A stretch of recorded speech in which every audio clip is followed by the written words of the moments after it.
Pinkie Pie really likes used patio furniture. Pinkie bounced along down the dirt road, happily following the shiny red balloon Discord had dangled in front of her.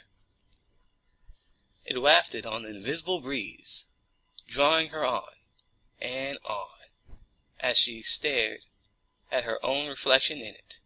She loved how silly and red her reflection in it was.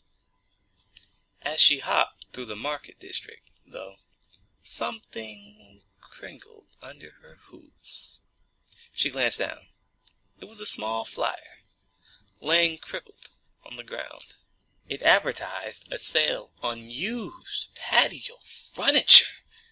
She gasped. Of course! How could she have forgotten? She thanked her lucky stars, all 15 of them, that the flyer mailed to her had somehow ended up here in the streets. Obviously, no pony else shared her enthusiasm for this furniture. So, no pony else could have received such a flyer and left it here.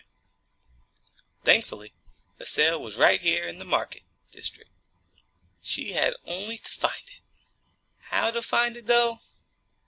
Not able to recall the address on the flyer, and having already forgotten the other one on the ground just under her hoof, she decided to use the best way to find something. Find someone who looks like they know where they're going, and follow them. She glanced around the market. Ponies crowded everywhere around the colorful tents, milling around. But one particular pony caught her eye. A gray Pegasus flittered about the crowd. Her flight path was wavy, but she flew on, strong and sure. She definitely looked like she knew where she was going. Pinkie hopped after Derpy Hooves, being careful to follow directly behind her. Wavering route, ponies all around her yelled and jumped out of her way as she cantered about the market, but she paid them no mind. She followed the Pegasus pony's yellow tail back and forth across the marketplace several times, before finally coming to the edge, where she spotted 2 very familiar faces. "Hi, Rarity! Hi, Applejack!" she giggled. "Why so blue?" The 2 of them stared up at her. Rarity sneezed. Discord gave us the blue flu," Applejack sniffed, slumping even further down. Rarity said I could come to her house to rest up. "Do stay back. It's highly contagious," Rarity added. Pinkie leaned in close and smiled. "Oh, know what always cheers me up when I'm feeling blue?" Both of them stared back at her, deadpan.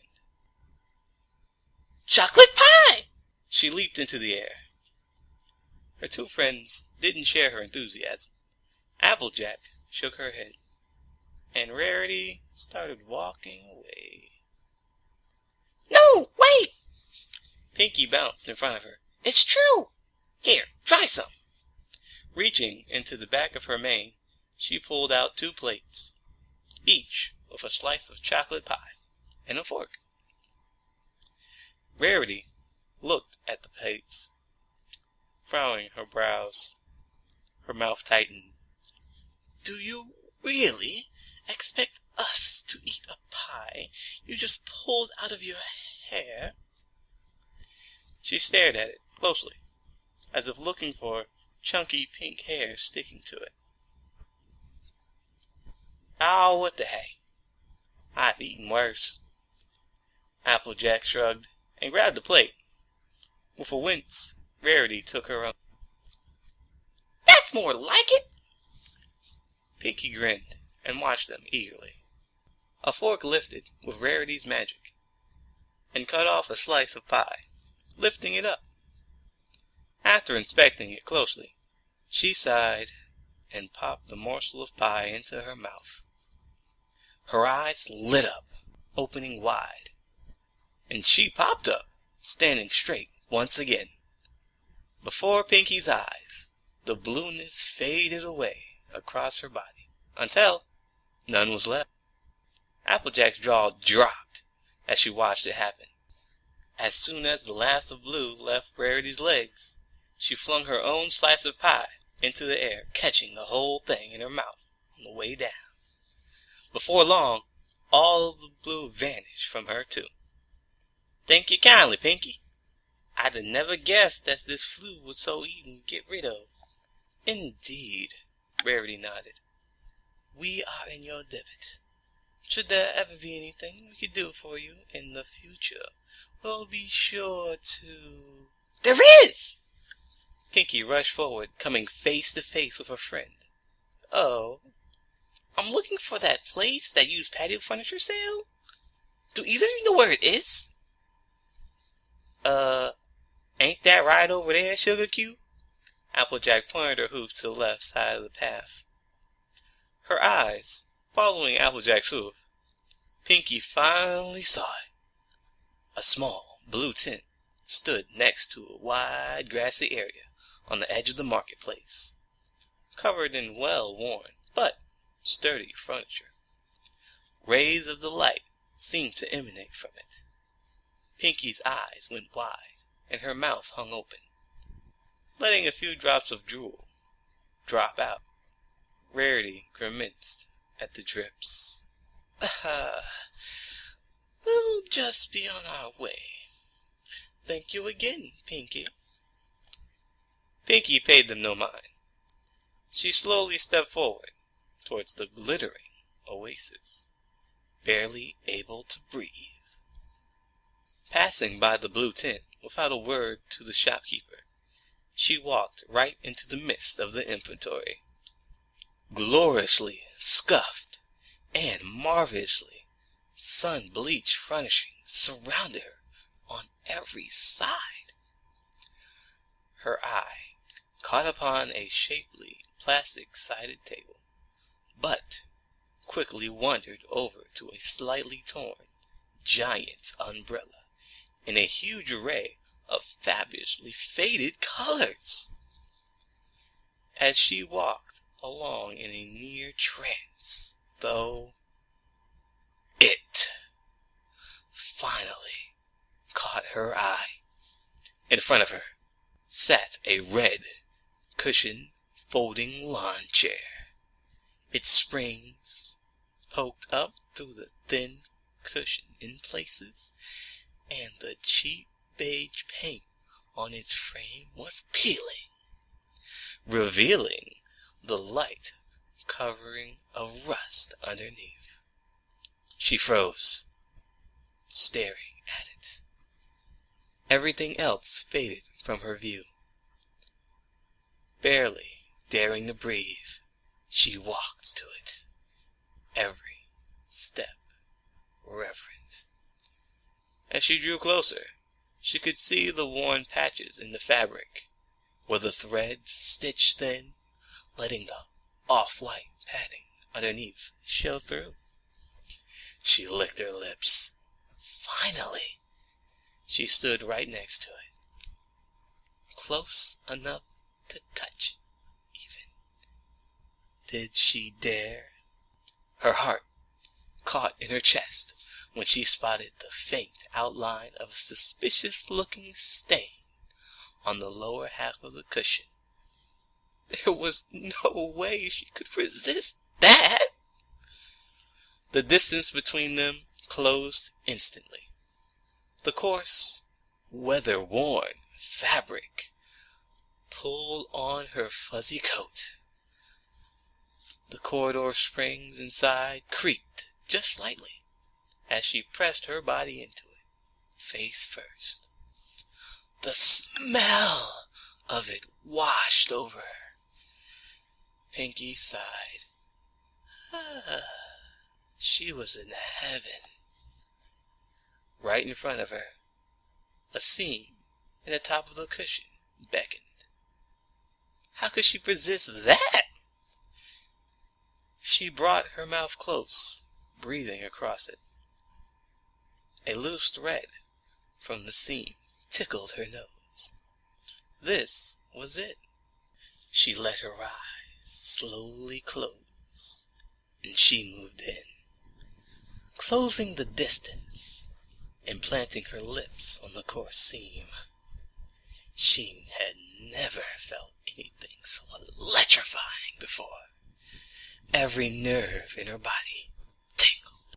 After a tender moment, her tongue ventured out, licking across the thin line of steam, darting back and forth across its rough edge. She moaned, breaking her kiss, and a thin strand of saliva connected her to the lunge couch. With a contented sigh, she flipped over, squirming her back across the scratchy plastic fabric. Right in front of her, across an aisle in the inventory, though, a gorgeous table stood. Pinkie hopped up from the chair and stumbled to the table. Its metal legs were white, but showed scratches with several other colors beneath from previous repainting. She could spot a bold red, a fine yellow, and even a soft, gentle shade of green hidden under it all. She smiled. This table might not look like it, but deep inside, it was a big softy. She stepped right up to it.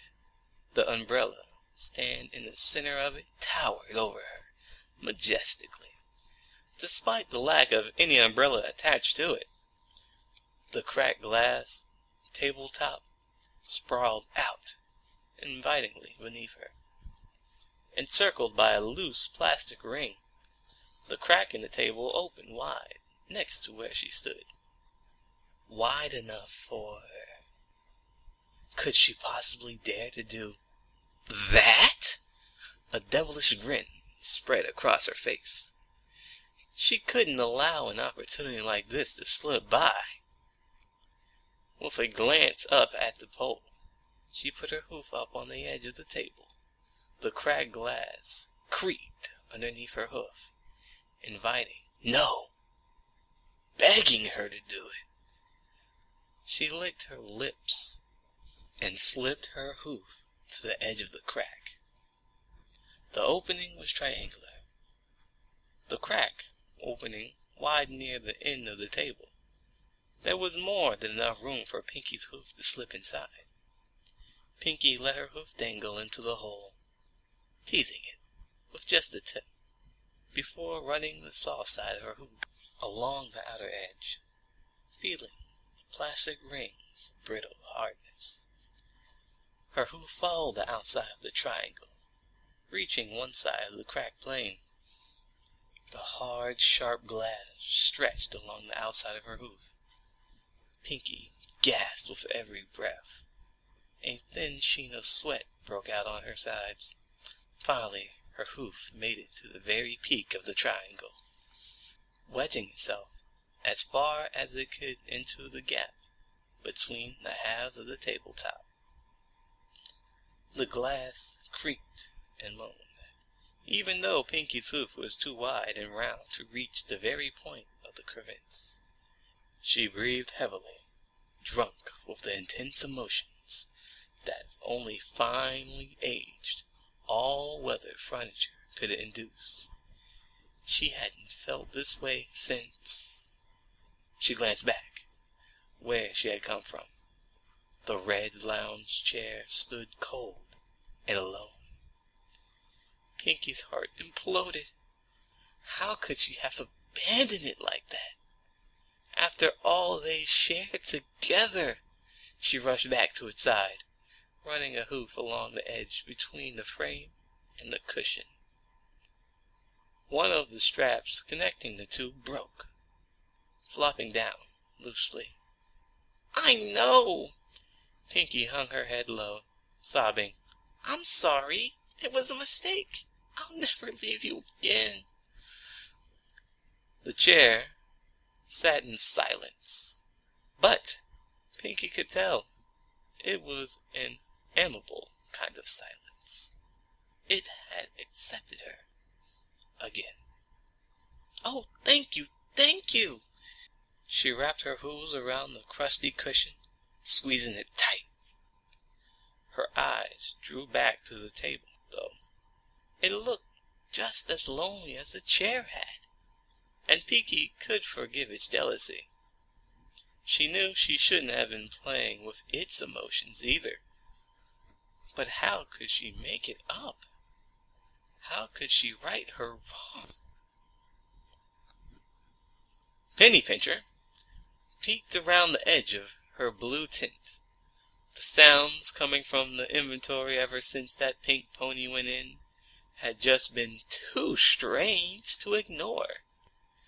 When she worked her way around to finally see it, her jaw dropped.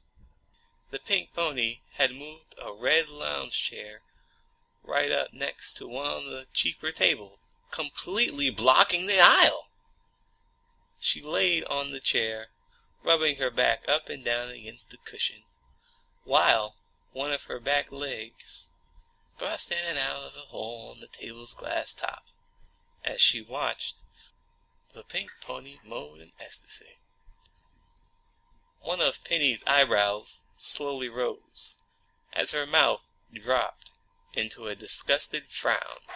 She thought she had seen it all by now, but apparently she had never before seen the true extent to which some pony could love. Use patio furniture.